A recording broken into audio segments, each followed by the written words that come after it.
Sean todas y todos bienvenidos a un nuevo encuentro de Hoy Tiene la Palabra. En esta oportunidad, con un invitado muy especial, en el programa número 29 o, si prefieren, en el programa número 1 de la temporada 2023. Goyo Jiménez, bienvenido al canal, muchísimas gracias por tu tiempo y bueno, te dejo para que te presentes con la audiencia. Bien, allá, pues nada, yo soy un océano de sabiduría con un dedo de profundidad.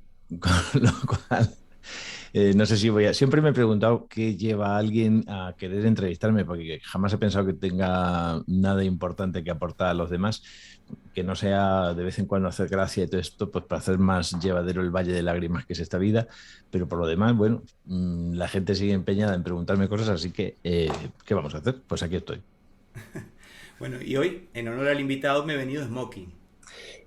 Es la camiseta del campeón de la Copa del Rey de esta última temporada, del Real Betis Balompié, equipo de mis amores, de mis entretelas.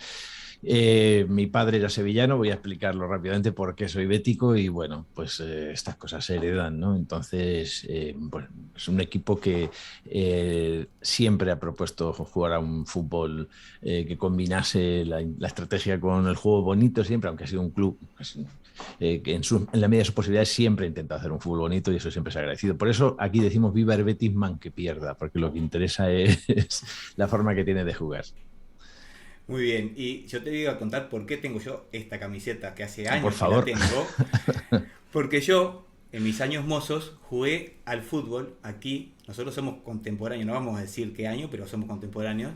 Entonces, yo jugué en el Racing Club de Montevideo y acá tengo una camiseta del Racing Club de Montevideo. Wow, Caramba, eso son palabras mayores. no es la que yo usé, pero es una de temporadas mucho más adelante, pero como verás, tiene los mismos colores. Y yo no sé cuántos habitantes tiene Uruguay, creo que 3 millones y Tres y pico, medio ¿no? más o 3,5. menos. Pues Hay, que hay dos o tres que no juegan al fútbol bien, ¿no? Porque Bueno, en Montevideo tenemos 1,5 millones de habitantes, o sea que el sí, resto sí. del país es mucho campo. Hay una cosa que dicen en Cuba que siempre me ha hecho mucha gracia que también se puede aplicar aquí, que es, dice, Cuba es La Habana y lo demás es áreas verdes. Pues Bueno, sí, sí. Nosotros nos pasa bastante. Tenemos mucha gente concentrada en Montevideo, después en Maldonado, Punta del Este, esa zona, y sí, después sí, sí. se va distribuyendo por el resto del país, pero tenemos mucha zona verde y bueno, y Sí, sí. espacio en ese sentido. Y sí, es una fábrica de jugadores de fútbol.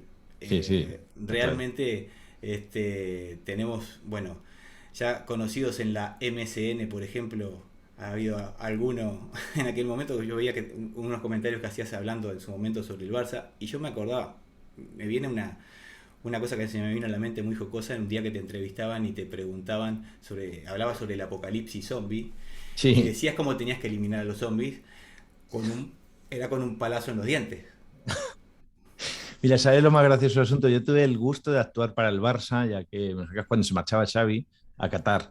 Y como sorpresa, Xavi era muy fan, Xavi y Iniesta, bueno, son muy fans y han ido siempre al teatro cada vez que voy a Barcelona y con mucha gente del Barça. Además, yo actué en la boda de Iniesta, fue el regalo que le hice una actuación. Bueno, total, que cuando se marchaba Xavi la sorpresa era una actuación solo para futbolistas, parejas y utilleros y demás, pero no estaba ni entrenador ni nadie de directiva, solo ellos. Y estaba Luis Suárez. Entonces fue muy gracioso porque cuando le dicen a Luis Suárez, no, que va a venir un humorista, ¿qué tal? Uno calvo, lo tiene, dice, coño, Godoy. ¿Sabes que Godoy, tu paisano, está en España, ¿no? Y se ha retirado aquí en España y vive aquí. Entonces él, claro, pensaba monologuista famoso que esté por aquí, que yo recuerde Godoy, ¿no? Pensaba que era un uruguayo y pensaba que era él. Y, y fue muy gracioso. Le hice un par de chistes sobre el asunto para que no me mordiera y estas cosas, porque era esa Es que época. justamente yo en ese momento pensé, cuando decías que había que darle un palo a los dientes para eliminar al zombie, digo, que no vaya a reventar el apocalipsis zombie en la concentración del Barcelona, porque menudo palo va a tener que conseguir este muchacho para Sí. eliminar algunos dientes por ahí. Entonces, me acuerdo patente que se me vino esa imagen a la mente y no me acuerdo si traté de mandarla por el chat del Instagram que te estaban entrevistando en ese momento, pero me resultó muy Claro, es que gracioso y bueno. la cosa es que los zombies transmiten, o sea, el problema es morder, ¿no? Pues se les quitan los dientes y se acabó el problema. O sea, es Claro, decir, que realmente es que siempre pensamos, esto es un problema de odontólogos, no es un problema de claro. soldados ni nada. Y eso lo tengo muy, muy, muy visto porque acá en mi casa En mi casa, bueno, en mi familia, odontólogos y músicos. Yo que soy el hijo del odontólogo, músico. Y mi tío que era el músico, con una hija odontóloga y una nieta odontóloga. Entonces, yo siempre digo que mi familia, muchos de mi familia se han ganado la vida arrancándole las muelas a la gente. Pero bueno.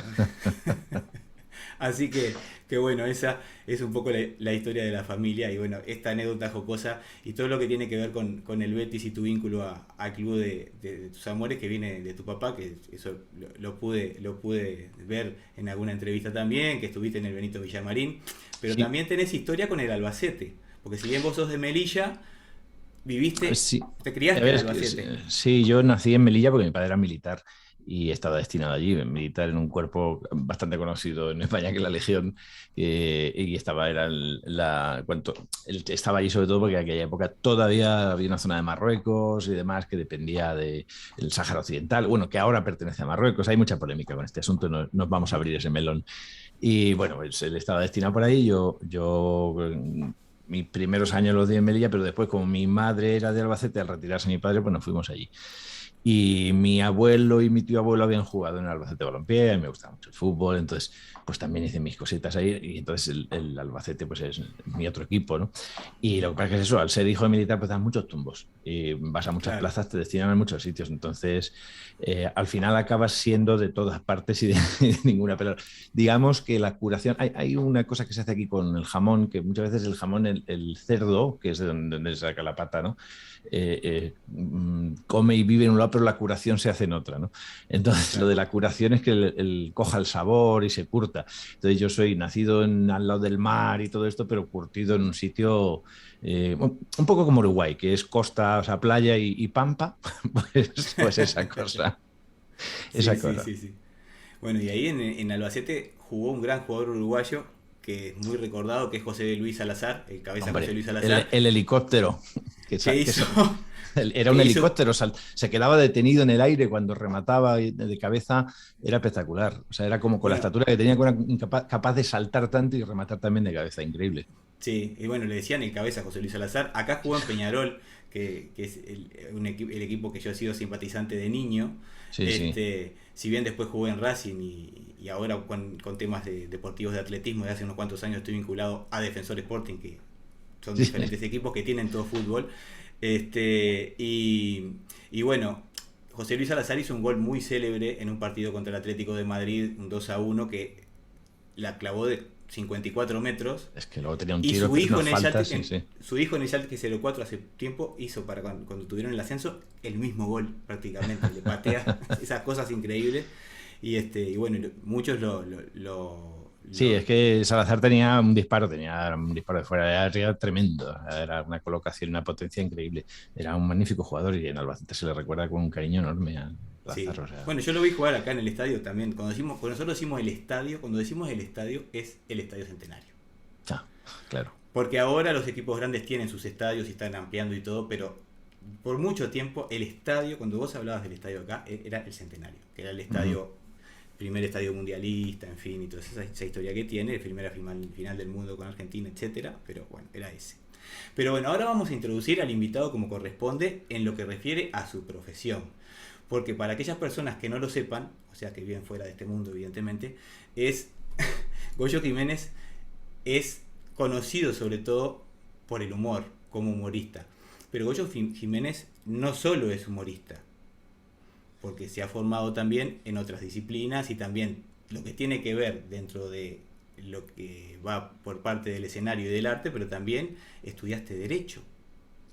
Bueno, mira, yo ahora mismo, por hacer un resumen rápido, sin intentar parecer un pedante que está alardeando de... Yo siempre he estado muy interesado en el conocimiento, en aprender todo sobre todo. Eso me ha llevado a hacer, bueno, desde oficios, pues he trabajado como albañil en el campo, camarero como buen actor, en cocinas, de ayudantes de electricista. Bueno, he hecho 10.000 millones de cosas, pero al mismo tiempo siempre he estudiado, no solo en la universidad, sino por mi cuenta, de manera autodidacta, mucho. Eso me lleva de repente a verme haciendo cosas de divulgación científica, pese a haber sido de letras, haber estudiado Derecho y Arte Dramático, pues he trabajado en la divulgación científica, habiendo podido entrevistar pues, a un señor como Stephen Hawking o a Neil deGrasse Tyson o a Keith Thorne, o sea, hacer entrevistas a Jane Goodall, en fin, a Jill Tarter, a eminencias, porque me tocó estar en un programa de ciencia en el que además me lo pasaba muy bien, que se llama Orbitalaica. Ahora estoy en un programa de divulgación de historia, que se llama El Condensador de Flujo. He hecho humor y política porque me interesa mucho el asunto. He trabajado en radio, en televisión, en cine. O sea, tengo 52 años, no hemos dicho el año en el que somos, pero me ha dado un tiempo a exprimir mi vida mucho. Y ahora, precisamente, encima, porque hay muchas cosas que me ha gustado hacer, como por ejemplo ilustrar, ¿no? Soy dibujante e ilustrador, que también es otra faceta desconocida. Y ahora que tengo tiempo y las capacidades y sobre todo ya esta cosa que dices, oye, mira, ya llevo muchos años trabajando, tengo mi colchón para hacer un poco más lo que me dé la gana y menos lo que tenga que darme de comer, pues empiezo a querer hacer otra serie de cosas como eso, volver a hacer ficción. Entonces, la forma de definirme, para acabar rápido con la presentación de lo que es uno, pues mira, hay una ópera, El Barbero de Sevilla, en el que este señor Barbero de Sevilla se define a sí mismo como factotum. Un factotum del latín es el que lo hace todo, el que intenta hacerlo todo. Intento hacerlo todo lo menos mal posible. Y ya está, eso al fin y al cabo. Mi ventaja, pues que ya te digo, soy muy tenaz y suplo mi falta de conocimiento e inteligencia con voluntad. Pero eso es como ser un terrier, eso no tiene mérito, eso es heredado genético. Entonces es verdad que cuando me pongo con algún asunto, pues tengo que aprenderlo, dominarlo y eso hace que pese a mi edad, por ejemplo, me aclare bastante bien con la tecnología, me encanta la tecnología, me encanta, si te dieras un vistazo a lo que tengo aquí montado, yo estoy en un estudio que me he hecho todo esto, no sé, y espero seguir siendo así. Hasta que me muera, porque yo creo mucho en Darwin y creo que el sentido de la evolución no es ser el más fuerte, sino ser el más rápido en adaptarse y entender todos los cambios con la mentalidad más abierta posible. Y ya está, ese soy yo, laboralmente y personalmente. Bueno, esto debe ser una cosa media generacional, porque somos bastante parecidos en ese tipo de cosas. Porque yo, digo, soy músico de profesión, me trabajo como docente, trabajé casi 20 años en la actividad privada, en lo que tiene que ver con la gastronomía, en un bar justamente, así, de camarero entiendo mucho, imagínate dentro de un casino las anécdotas que puedo tener, son increíbles, casino y hotel aparte, bueno, imposible a los 20 años trabajando en esas cosas. Y también la barra te da mucha cosa, digo, para en el caso mío que me gusta hacer canciones de autor y ese tipo de cosas, te da como mucho bagaje y mucha cosa de la vida que de repente la ves desde una vidriera porque no es tu propia vida, pero te da muchísimos elementos para poder componer y crear, escribir, etcétera. Y en el tema de lo que es la tecnología también he sido siempre pro tecnología y es más, nunca hice un curso de informática y acá me ves con todas estas cosas que las vengo gestionando siempre a forma individual, pidiendo algún consejito, alguna cosa, pero metiéndome con las cosas, fajándome con las cosas y viendo cómo funciona y sacándoles el partido y de repente explicando a las personas que han estudiado cosas que voy a decir, pero ¿cómo puede ser? Entonces, es esa cosa de inquietud, debe ser generacional, me imagino. No lo sé, yo creo que sabes qué pasa, que como tenemos un pie en la antigüedad, vamos a dejarlo claro, porque somos Ni personas que hablar. ayuditas, tenemos un pie en la antigüedad, nos fascina a mí. Oye, piensa que tú estás ahora mismo en Uruguay y yo estoy en la madre patria, estoy en España, en el otro extremo, y sin embargo, fíjate lo que estamos haciendo. Esto ahora le puede parecer normal a la generación post-retro plus millennial, pero a mí me sigue asombrando. Yo soy de los que, yo entiendo a la gente que aplaude los aviones cuando aterrizan, me dice, oiga, que acaba de coger un montón de toneladas de hierro y plástico y las ha depositado en el suelo sin machacar. Mira, el otro día, por estas cosas de las aventuras, es el centenario de Juan de la Cierva, el inventor del autogiro, que es el sistema, o sea, cualquier helicóptero del mundo lleva patentes de Juan de la Cierva, porque inventó la fórmula del rotor articulado para que pudiesen volar los helicópteros. Te vi volando en eso.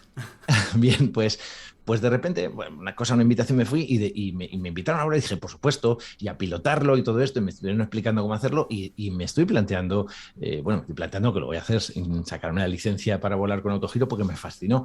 Y como sé que eres fan de Star Wars, es lo más parecido a echarte una carrera de vainas, porque de repente, claro, puedes como ir en una moto por encima del suelo, es fascinante, es divertidísimo. Me parece increíble que yo, que tuve que trabajar pintando casas con 14 años para tener una bici, y tenía una bicicleta y era el tío más feliz del mundo con una bicicleta, de repente en esto, en nada, en 30 años, 40 años, esté pilotando un cacharro. O sea, me parece increíble, me parece fascinante la vida. Entonces, creo que tiene que ver con eso, con la capacidad para sorprendernos. Y cada vez que te proponen algo nuevo, hace poquito ha sido en Las Vegas la presentación de toda esta feria tecnológica en la que se vendan todas las novedades. Lo sigo porque es que me parece maravilloso que de repente digas, oye, un exoesqueleto que puede que la gente se mueve tal, la posibilidad de comunicarte telepáticamente conectando el cerebro a internet, ese tipo de cosas. Y dice, no, bueno, pues el futuro hace nada, esto nos parecía fascinante y lo estamos viviendo, ¿no? Me parece increíble. Sí, bueno, eso que comentás me pasa con mis estudiantes todo el tiempo cuando les explico que en mi casa no había ni siquiera teléfono de línea, que la televisión era en blanco y negro y te tenías que parar para poder cambiar de canal. Había 4 canales de aire, cambiabas con un sintonizador, tenías que acomodarle los cuernitos, las antenitas para que Sí, pudiera sí. sintonizar la onda, y empezaba a las 7:30 de la tarde con un programa que se llamaba TV Educativa.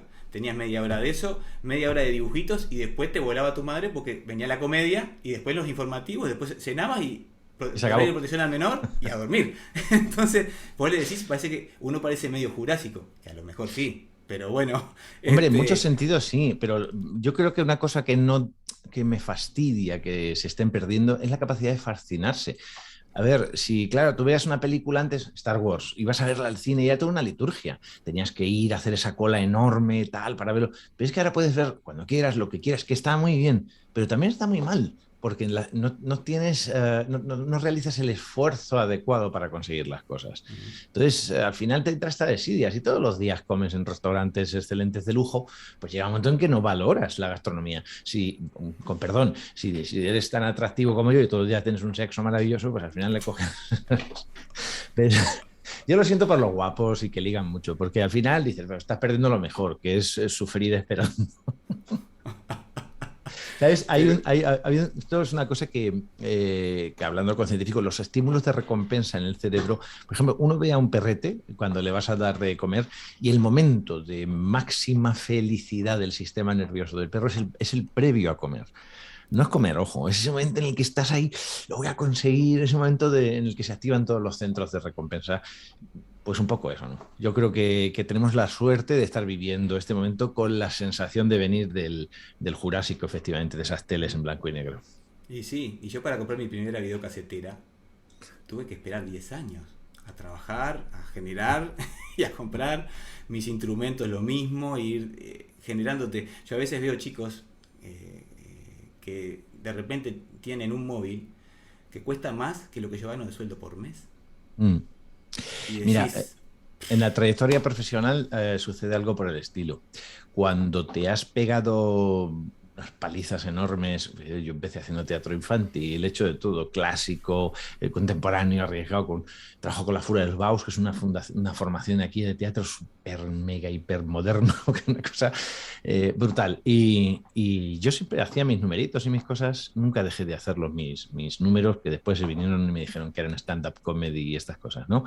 Y es curioso porque cuando empezó a ponerse de moda esto, pues yo estaba preparado, porque llevaba queteándome en bares y en antros y tal, haciendo mis bolos, que decimos aquí, le llamamos a la función bolo, pues llevaba muchos años. Entonces, claro, yo me comí muchos borrachos, muchos con actos de peleas de tal sitios, hacíamos la broma donde para entrar te miraban a ver si llevas armas y si no llevabas te daban una, por si acaso. Y entonces, claro.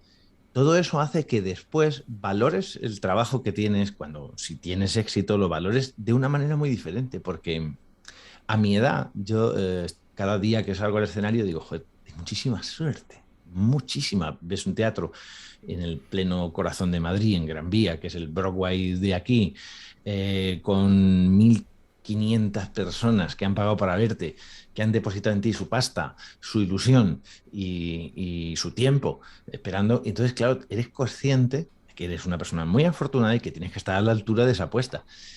Eso se valora si te ha pasado todo esto. Si no, se corre el riesgo, que también he pasado por ahí, el riesgo de creer que es que tú tienes todo eso, pues que eres un semidios y que, bueno, y que eso te lo tendrían que dar sin actuar ni hacer nada, ¿no?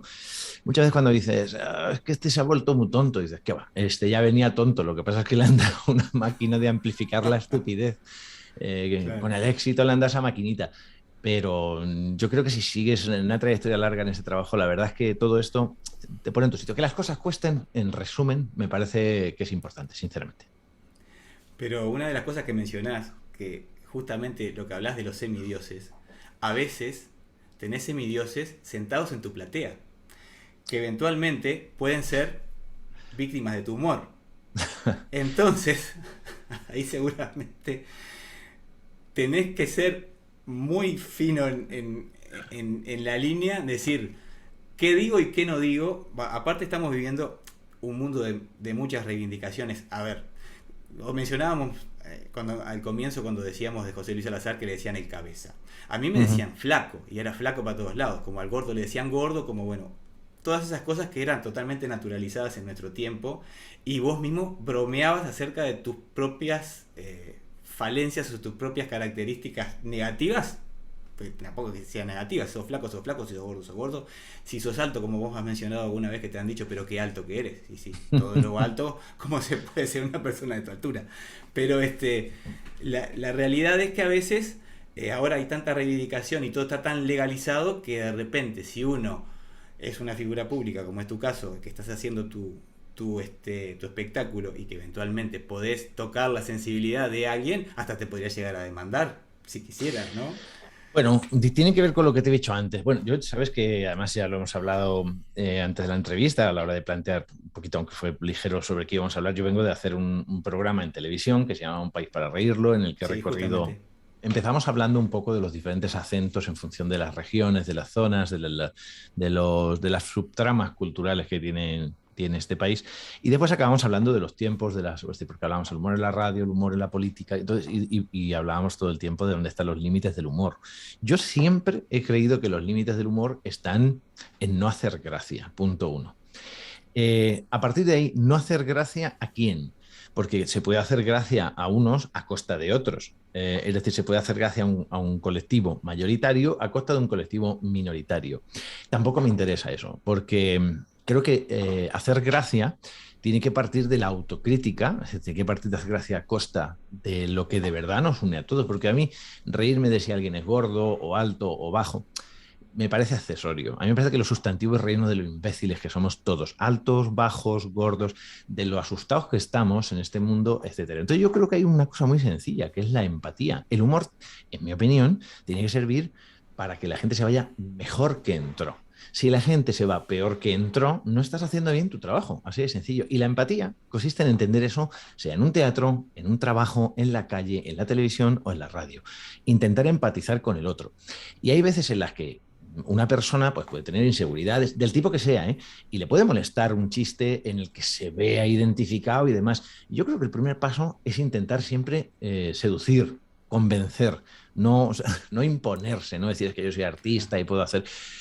Tampoco uno puede ser rehén de la suspicacia más o menos excesiva de una persona, 2 o 10, porque tampoco te pueden secuestrar tu trabajo, evidentemente.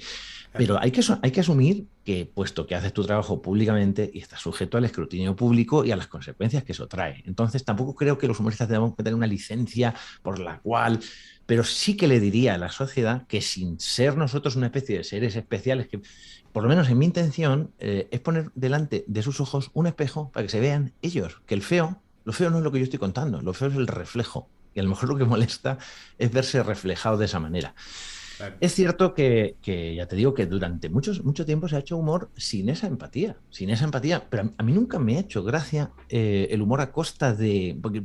Porque no le veo la inteligencia, joder. No le Claro. veo la inteligencia. O sea, mira, creo que la inteligencia está en que el humor sea un arma precisamente. Mira, un personaje que me fascina, Cyrano de Bergerac. Cyrano de Bergerac, que sobre todo el personaje de la obra de teatro de Edmond Rostand. Hay un momento en el que alguien le dice, vuestra nariz es muy grande. Y él dice, muy bien. Y hace todo una maravillosa un juego de versos diciendo, mira, podías haber dicho, tu nariz es no sé qué. Y empieza a darse caña a sí mismo para acabar diciendo, destruyéndose él mismo, para acabar diciendo, todo eso y más podrías haber dicho si tuvieses más letras que las 7 que forman la palabra cretino. Y ya está. Entonces, después de darse toda la cera a sí mismo, ya tiene autoridad moral para decirle al otro que eres un cretino. Y se acabó. Pero si uno no parte desde la autocrítica, mira, yo no sé de qué se ríen los uruguayos, porque aquí vengo a hacer un país para reírlo, pero siempre que me preguntan de qué se ríen los españoles, yo siempre contesto. Los españoles se ríen siempre de uno mismo, siempre que uno mismo sea otro. Y eso es un problema. Yo creo que hay que reírse de uno, de las deficiencias de uno, Claro. porque esa es la gran seguridad. Buscamos ahora mismo en problemas, tenemos problemas de salud mental, tenemos problemas de colocarnos en este nuevo mundo, pero es que se nos olvida que somos unos monetes, que hemos crecido de más y que fíjate tú, hemos quitado una selva, porque convivir en una selva es complicado, para crear otra selva diferente y donde no sé, una persona de una tribu necesitaba 1 año, 2 años para aprender a sobrevivir en una selva, nosotros necesitamos, pues desde que vas a la escuela hasta que acabas, 20 años para obtener una formación que te permita después 20 años de formación. ¿Esto ya es ridículo o no? No es ridículo. O sea, si empiezas a ver con pensamiento lateral cómo es el mundo, entonces te das cuenta que somos todos unos cretinos, que vivimos como cretinos, cretinos engreídos, cretinos preocupados por nuestra sexualidad, nuestro placer, nuestro hedonismo, por nuestro futuro, sin mirar a los que son menos ricos que nosotros, porque está muy bien pedir empatía para uno, pero ¿y los que son menos ricos, menos afortunados, el tercer mundo, el cuarto mundo, el segundo mundo? ¿Qué pasa con ellos? ¿Los del piso de abajo no nos importan? Eso es ser un cretino, ser un egoísta. Entonces, yo creo que hay que analizarse y mirar un poquito todo eso. Y de verdad, si queremos cambiar el mundo, hay que empezar por la guasa de uno mismo. Ya está, se acabó. Claro. Perdóname porque te he dado una chapa enorme, pero No, pero está muy bien porque el tema de mirarse al espejo es la clave para poder cambiar el mundo. ¿A quién cambiaría primero? Porque siempre todo el mundo dice, vamos a cambiar al vecino de enfrente. Tengo un montón claro. de recomendaciones para darte para que seas mejor.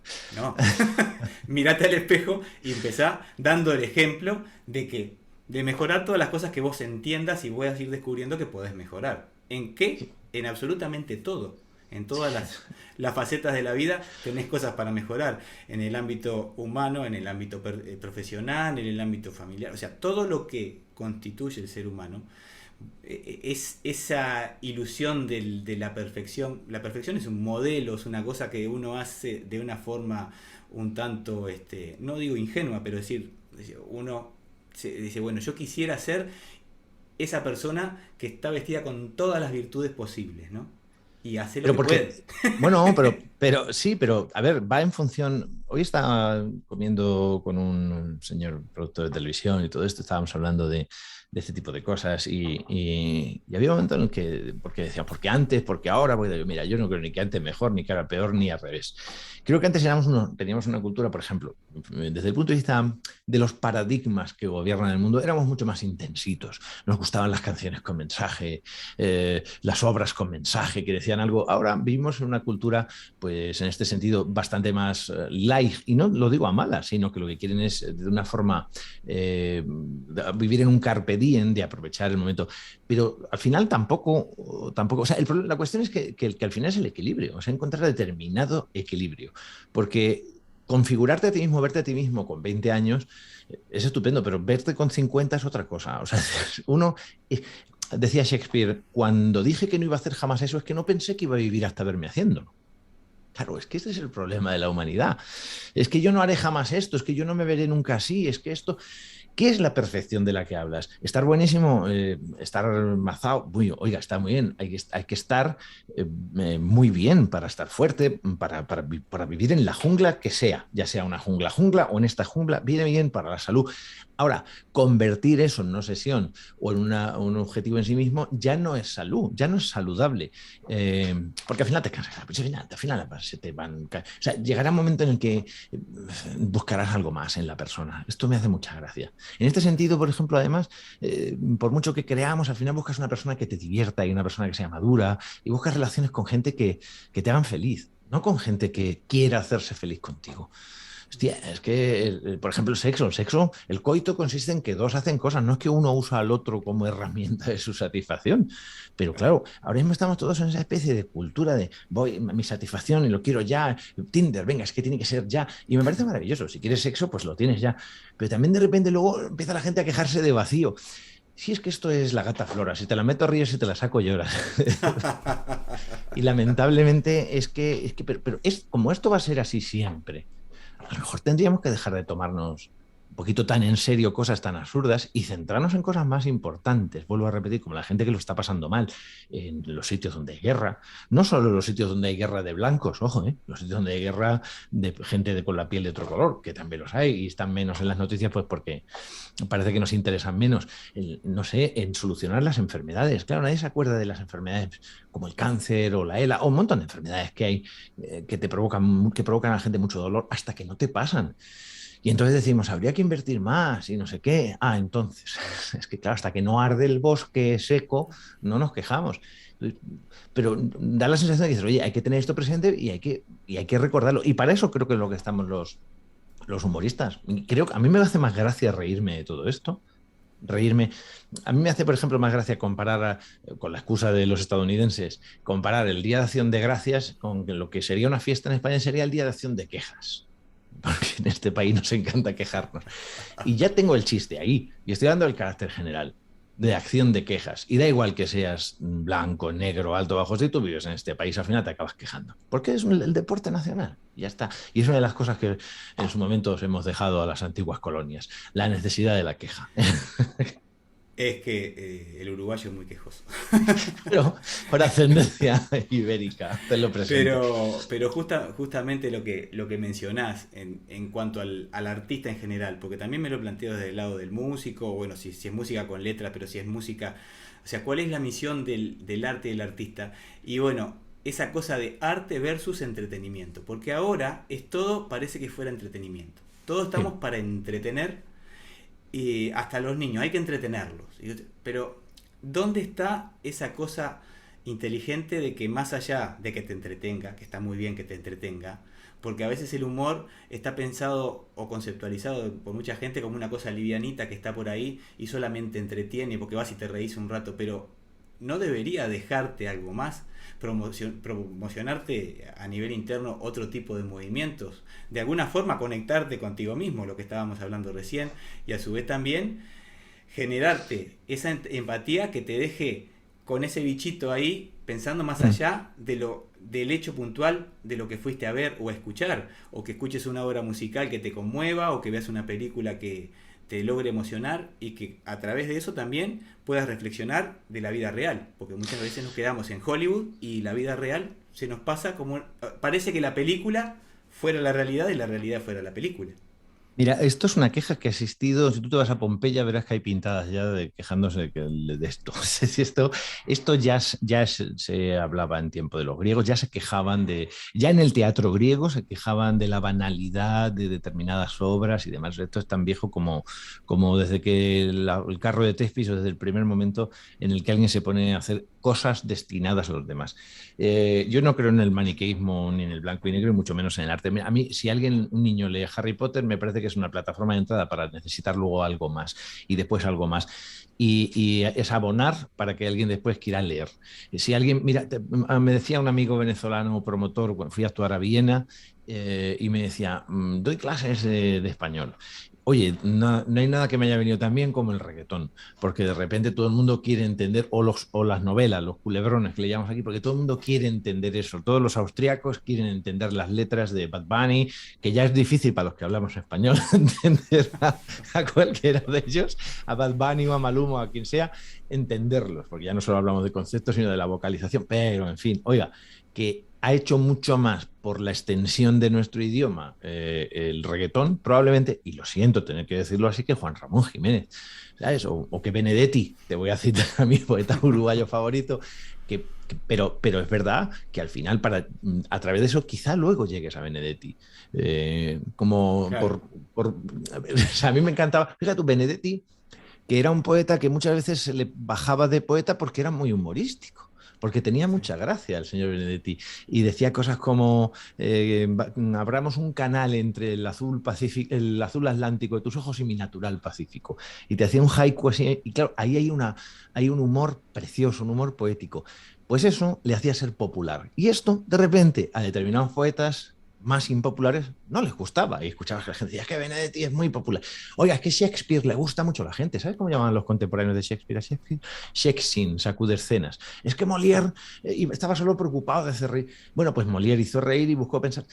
A ver, López de Vega, todos, o sea, todo el mundo que ha tenido éxito ha tenido crítica. Yo creo que al final, quien quiere escuchar una música, tú no puedes meter a la gente en el gusto, por ejemplo, por la clásica, directamente con Shostakovich, lo siento, o claro. con Bela Bartok. Tienes que empezar pues, cosas que les caigan bien, un juguete cómico con Mozart, con Haydn, y cuando ya se van aficionando y van viendo y van entendiendo lo que hace, lo que es un contrapunto, lo que está haciendo la cuerda, la sección de cuerda, lo que está haciendo la percusión, cuando ya van entendiendo todo esto, entonces, cuando vas a mí me ha pasado, yo llego a la clásica por suerte gracias a una colección de discos que me regalaron con un equipo y gracias a buenos profesores que me decían, ya, pero mira, distingue esto y distingue tal, mira lo que está haciendo el solista ahora y mira qué tal. Y entonces luego ya estás preparado para el Kronos Quartet y escuchar cosas mucho más complicadas porque tú te pide, oiga, hablábamos de gastronomía igual antes. La pizza margarita es la cosa más sencilla del mundo, pero después a partir de ahí se puede construir un montón de cosas más. Entonces, lo que hay que desarrollar es el apetito y el afán por ser más sibarita y más exigente a la hora de... Eso va en algunas personas, en otras no. En otras que están toda su vida zampando hamburguesas no voy a decir ninguna cadena, pero porque es lo que les gusta y ya está. Y Claro. se perderán eso. O sea, se perderán pues la belleza de un atardecer, la belleza de una milonga, de un tango, no me quiero meter en líos, de un uruguayo como Carlos Gardel. Bueno, eso es muy discutido siempre. Ya lo sé, ya lo Es la sé. gran, la gran puja, yo siempre digo, entre los uruguayos y los uruguayos, sobre Sí, todo el Río de la Plata, lo que es los sí, montevideanos sí, sí. y los porteños. Sí, sí. De Gardel y el dulce de leche, por ejemplo, esa histórica disputa de que fue antes el Bueno, el huevo o la dulce de leche gallina. además entran los chilenos, no los dejes fuera porque Claro. según la mayor parte de los chilenos el dulce de leche es chileno. O sea que vamos, es que Este, estamos hablando a tres bandas la polémica. sí, sí, pero bueno, esas cosas eventualmente existen y bueno, lo que tiene que ver con, con el arte, el entretenimiento y todo eso, que O uno sea, tiene que... estoy de acuerdo contigo, por cerrar un poco, por darte una respuesta más exacta, Sí, en que quizá yo creo que hay demasiado entretenimiento, pero es bueno porque nos va a saturar de entretenimiento, de hecho, nos va a saturar, independientemente de la generación en la que estemos, nos vamos a saturar de entretenimiento vacío y buscaremos un entretenimiento con más. De hecho, ya pasa, ¿eh? Ya la gente sí, quiere ver, por ejemplo, con la tele, ¿no? Quieren ver programas con contenido. Uno de los sí, éxitos del programa que hemos hecho de Un País para Reírlo es que no era humor y ya está, no. Era humor basado en la vida, en la cosa personal, y eso ha creado una audiencia muy fiel y gente que dice que me ha encantado el proyecto porque va más allá del jiji jaja. Pues en general con todo. Pasa con las series, con las películas, con los libros. La gente empieza a pedir más porque te hartas de ver las mismas formas. Oye, mi trabajo cuando me río de las películas de americanos consiste en eso, en las fórmulas repetidas de llama al 55, 555, o sea, repiten como churros las cosas y hay momentos en el que quieres ver algo más y cuando encuentras una peli que te da algo más, yo tengo mucha confianza, pese a lo que dicen, a lo que quieren, yo tengo mucha confianza en la gente joven, en serio. Creo que claro. además generacionalmente vamos a pasar a no sé si en una o dos o tres jornadas a gente muy, muy ambiciosa de querer hacer algo muy diferente a lo que está pasando ahora. Seguro. Sí. Yo tengo una máxima que siempre digo que uno no se enamora de algo que desconoce. El Claro. conocimiento sobre ese objeto es lo que te hace enamorarte y lo que te hace ir para adelante en eso. Entonces, evidentemente, la gente que no conoce la música clásica, yo soy del palo de clásico y he sido un bicho de conservatorio durante muchos años y ahora estoy pasándome un poco al lado oscuro, estoy pasándome más a lo popular. Si bien yo empecé por ahí, porque también mi tío, que fue mi primer maestro, era músico que tocaba en muchas orquestas de tango, hacían bailes, porque era con música en vivo, era otro mundo, no existía la discoteca, ni la música electrónica, ni nada de Es eso. que el tango estuvo excomulgado. Es que el tango fue el reggaetón de su momento, que el Papa excomulgó a la gente que cantase y bailase tango. Es que era una música, la milonga era música de criminales y de barrios bajos. Es que estamos hablando de que esto ya pasa. O sea, tú no quieres hacer las cosas que te dicen tus padres que tienes que hacer. Esto es lo que tienes que hacer y tú quieres otra cosa, tu propia cultura. Y en ese sentido, uno se pone en el otro lado del río y dice, esta gente, yo esta música no. Oye, déjales crecer, tropezarse, equivocarse y crear su cultura. Ya está. Es su A derecho. mí, a mí me pasó que yo conviví mucho con el tango acá en casa porque mi padre escuchaba hasta las 3 de la mañana un programa que se llamaba Tangos a Media Luz. Entonces, siempre me gustó el tango, porque si bien a mí me gustaban las cosas de mi tiempo, escuchaba a Elvis Presley, que era lo que escuchaba mi madre, escuchaba a los Beatles, escuchabas en la radio porque no tenías un Spotify, no tenías nada de eso, y los medios con los que contabas eran muy limitados, entonces tenías que grabarte en el casetito, esperar a que a tal hora iban a pasar el tema que te gustaba y lo grababas con un pedazo de propaganda porque ya te venía incluida en todo ese discurrir de canciones que te daban en ese menú del ranking de la semana. Entonces era la forma que uno tenía de apropiarse de eso. Y uno, yo qué sé, el tema de leer, leía muchas historietas, los cómics de ahora, y iba a la feria a canjear, acá en la feria del barrio de mi casa, a canjear revistas, y las que traía para toda la semana me las leía en la primera tarde, y después las seguía leyendo, y te daba mucho vocabulario, te daba mucha cosa. Pues tú Entonces, fíjate, a ti te costaba encontrar. Y hoy en día el problema es que también cuesta encontrar porque es un mar de oferta lo que hay. Es que es un mar de oferta. Entonces, ¿cómo sabe alguien? Claro que es fácil decir, oye, para alguien joven, pues, los Beatles, no sé qué, pero ¿cómo sabes encontrar, ir más allá y descubrir a los Kings, por ejemplo? O no sé, o a los Who. Es decir, ya empezar a hurgar más o encontrar determinada cosa de un cantautor, vuelvo a decir, o de un novelista. Ojo, cosas que además le hablen de temas, porque las cosas como son. Hay mucha música, mucha literatura y mucho cine que mueren. Yo trabajo con mucha gente joven y todo esto, y de repente les seleccionas una peli y dices, mira, voy a poner esta peli de Alfred Hitchcock, y le pones La Soga, y se quedan muy pillados, porque es una película muy particular y se puede seguir viendo años después y te sigue impresionando. Entonces, la labor, la obligación nuestra, de nuestra generación, es hacer bien esa pedagogía. Nuestra obligación es decir, oye, nosotros somos los bibliotecarios de esta cultura y en lugar de decir lo que tienes que hacer, lo que tienes que hacer es entender que hay que darles, que hay que seducir y que hay que traer de otra manera. O sea, es el famoso enseñar deleitando. Y vuelvo a repetirte que cuando tú le pones a alguien algo bueno delante, o sea, tú puedes estar haciendo monólogos, a mí me fascina poder estar haciendo monólogos en Madrid con 1.500 espectadores, muchos de ellos jóvenes, y soltarles un verso de San Juan de la Cruz en medio de de un show de stand-up comedy y decirles el suave silbo de los sauces amorosos, aplicar lo que es una literación para hacer una broma. Pero cuando ves esas caritas que se quedan así con la sonoridad de un verso, y a lo mejor uno se va luego y lo busca y resulta claro. que consigo un lector de poesía, no lo sé, pero sin echar la simiente. Ahora, intentando imponer ni a ti ni a mí cuando éramos chavales, ni a ninguno de nuestra generación, ni a nuestros padres, ni a ninguno, esto tienes que hacerlo, esto es lo que jamás funciona, porque por rebeldía vas a buscar siempre lo oculto. A lo mejor lo que tenemos que hacer es prohibir la cultura.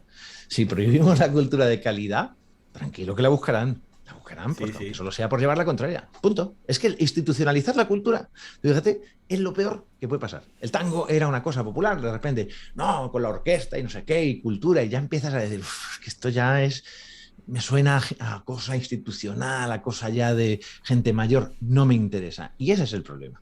Ese. Claro. Sí, sí, sin duda que, bueno, yo, justamente lo que hablas del stand-up y eso, yo llegué a conocerte a través del stand-up, empecé a ver, lo primero que vi, aparte me sentí muy identificado, fue el monólogo tuyo de ser joven es una cuestión de actitud. Cuando hablabas del buscasillas y todo eso, yo digo,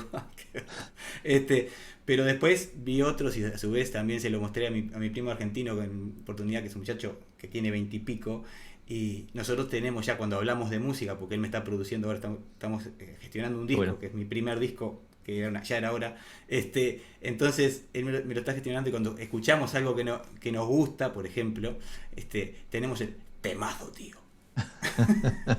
Cuando escuchamos alguna que nos gusta, ya tenemos esa que nos quedó. Entonces son esas pequeñas cosas que te quedan de una forma de hacer humor. Yo veía en el Club de la Comedia, que me lo recomendó aparte un colega del el liceo secundario donde trabajo, que es profesor de música, y veía el Club de la Comedia y me los recomendaba.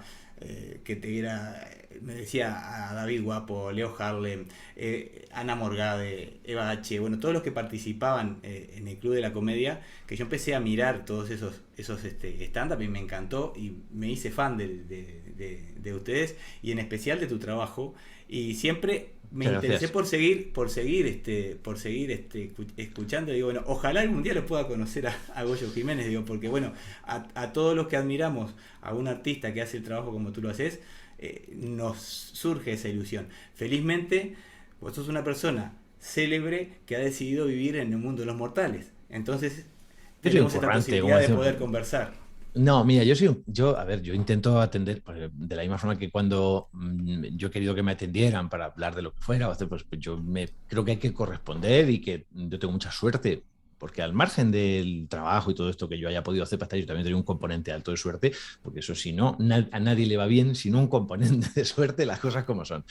Y hay que devolver eso. Y por la misma razón te digo todo esto, tampoco uno tiene que olvidarse de dónde viene, pues porque si no, a mí hay una máxima que siempre he querido en la vida, que es emprender caminos sin huellas o con las mínimas huellas posibles, porque si ya están muy hollados, pues ¿para qué lo quiero hacer yo? Ya lo ha hecho otro.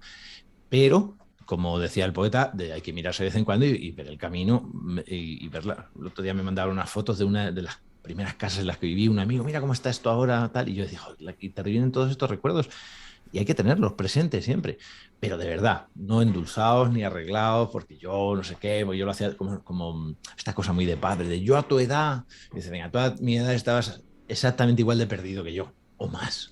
Es decir, y ya está, y no hay que coger y hablarle así a la gente joven, ni hay que hablar así en general, ni hay que pensar que eres más porque ganes más, ni porque te haya ido mejor. Es que me parece ridículo, o sea, es decir, porque el éxito en la vida consiste en que tu vida se parezca más o menos a los sueños que tenías cuando eras un guaje, que dicen, o un guacho, que dicen en mi tierra, un pajarito. Cuando eras un polluelo, tú tenías unos sueños oye, con no haber defraudado mucho a esa criatura, ya tienes el éxito. Y eso tiene que ver con que estés haciendo, seas pues, libre de poder decir lo que quieres, o más o menos lo que quieres, libre de amar a quien quieras. Yo me parece que lo mejor que se puede transmitir es eso, de verdad.